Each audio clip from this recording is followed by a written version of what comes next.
Évangile selon Matthieu, en audiovisuel, extrait de la version Parole de vie. Pour ne pas manquer nos prochaines vidéos, abonnez-vous sur notre chaîne Fontaine d'en haut. Évangile selon Matthieu, chapitre 22. 1. Jésus se met encore à parler aux foules en utilisant des comparaisons. Il leur dit. 2. Le royaume des cieux ressemble à ceci, un roi prépare un grand repas pour le mariage de son fils. 3. Il envoie ses serviteurs appeler les invités au repas, mais les invités ne veulent pas venir. 4. Il envoie encore d'autres serviteurs pour dire aux invités, « Maintenant, le repas est prêt. J'ai fait tuer mes bœufs et mes bêtes bien grasses. Tout est prêt, venez au repas de mariage. » 5. Mais les invités n'y font pas attention, et ils s'en vont, l'un à son champ, l'autre à son commerce. 6. Les autres prennent les serviteurs, ils leur font du mal et ils les tuent. 7. Le roi se met en colère.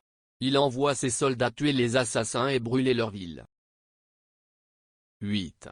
Ensuite il dit à ses serviteurs, « Le repas de mariage est prêt, mais les invités n'étaient pas dignes de le manger. » 9. Allez donc au croisement des chemins et invitez au repas tous les gens que vous rencontrerez. 10. Les serviteurs partent sur les chemins, ils rassemblent tous les gens qu'ils trouvent, les mauvais et les bons. Ainsi la salle de fête est pleine de monde.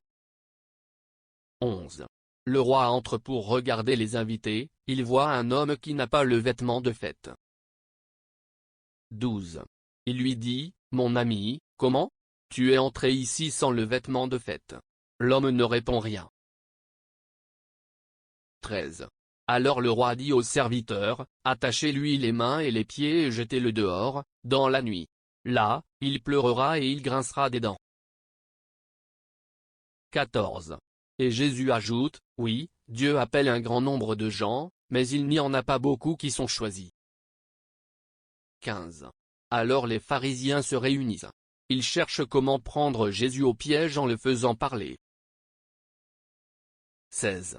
Ils envoient vers Jésus quelques-uns de leurs disciples avec des gens du parti d'Hérode. Ces gens-là disent à Jésus, « Maître, nous le savons, tu dis la vérité. Tu enseignes en toute vérité ce que Dieu nous demande de faire. Tu n'as peur de personne, parce que tu ne regardes pas l'importance des gens. » 17. Dis-nous donc ce que tu penses, est-il permis ou non de payer l'impôt à l'empereur romain ? 18. Mais Jésus connaît leur méchanceté et il leur dit, « Hommes faux. Pourquoi est-ce que vous me tendez un piège ? » 19. Montrez-moi l'argent qui sert à payer l'impôt. Il lui apporte une pièce d'argent. 20. Jésus leur dit, « Sur cette pièce, il y a l'image et le nom de quelqu'un. De qui donc ? » 21. Ils lui répondent, « De l'empereur. » Alors Jésus leur dit, « Eh bien, rendez à l'empereur ce qui est à l'empereur. Et rendez à Dieu ce qui est à Dieu. » 22. Quand ils entendent cela, ils sont très étonnés. Ils laissent Jésus et s'en vont. 23. Le même jour, des Sadducéens s'approchent de Jésus. Les Sadducéens pensent que les morts ne se relèveront pas. Ils interrogent Jésus. 24.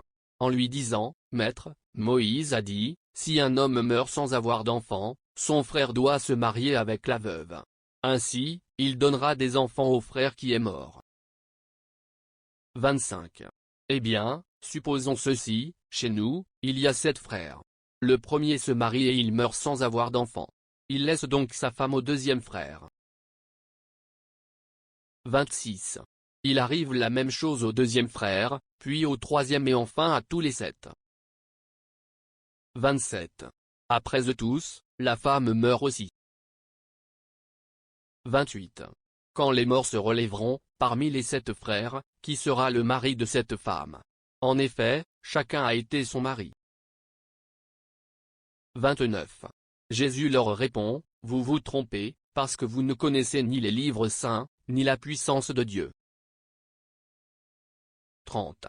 Quand les morts se relèveront, les hommes et les femmes ne se marieront pas. Mais ils vivront comme les anges auprès de Dieu.